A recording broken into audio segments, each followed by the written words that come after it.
ድንበር ላይ የጠበቁ ሰዎች ነገ አካላቸው ቢቆድ ባለቤታቸው አልቀበልም ብትነው በጣም የሚያሳፍር ጉዳይ ነው። ይሄ የልጅሙ ጉዳይ ማለት በሽምግልና የሚፈታ አይደለም፣ የመከላከያ ጉዳይ ነው።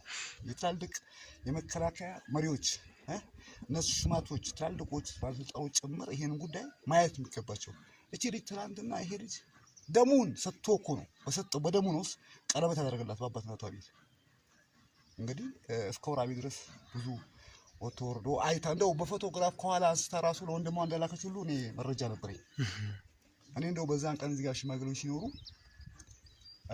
አይ እንደዚህ ያሉ ቤተሰቦቿ ለምን ይሄ ልጅ እኮ ወደ ህግ ነበር መሄድ ነበረበት፣ ወደ ፌደራል ነበር መሄድ ነበረበት።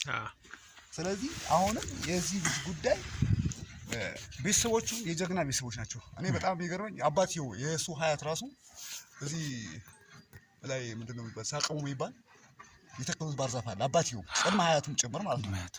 ዛሬ ያ ባርዛፍ በስንት 100 ሺህ ብር ተሽጧል ለሀገር ማለት ነው። እንግዲህ በጣም የሚገርመው ከቤተሰብ ጀምሮ ነው።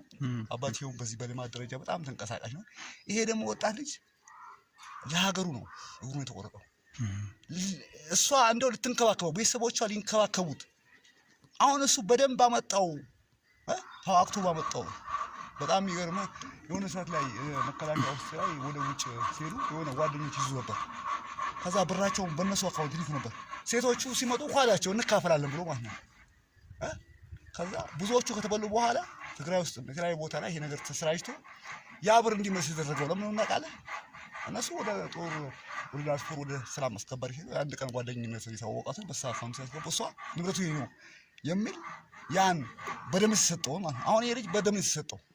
ስለዚህ ይሄ እንደው ኢትዮጵያን የሚያከብር ኢትዮጵያን የሚወድ ውጭም ያለ ለዚህ ሰውዬ ሞራን ካሳ እንዲከብረው ነው በጣም ትልቁ ሐሳቤ። ሁለተኛ ደግሞ ያቺ ልጅ በሽምግልና አለ መከላከያ እኮ ነው የወጋቸው። ይሄ ልጅ መጣች፣ ቤቱን አደረች፣ ተጨፈረ። እዚህ ያለች ወንድሟ በስልክ ተላልኮ አንድ ወንበዴ ሌባ ዘራፊ ቢሆን እኮ ታገባለች። የሀገር መከላከያ ነው እኮ በስኳር በደም ግፊት አለ የተቆረጠው በጣም ለሀገር ነው የተቆረጠው። ስለዚህ የዚህ ልጅ ህይወት እንግዲህ የቤተሰቦቹም ህይወት በጣም የሚያሳዝን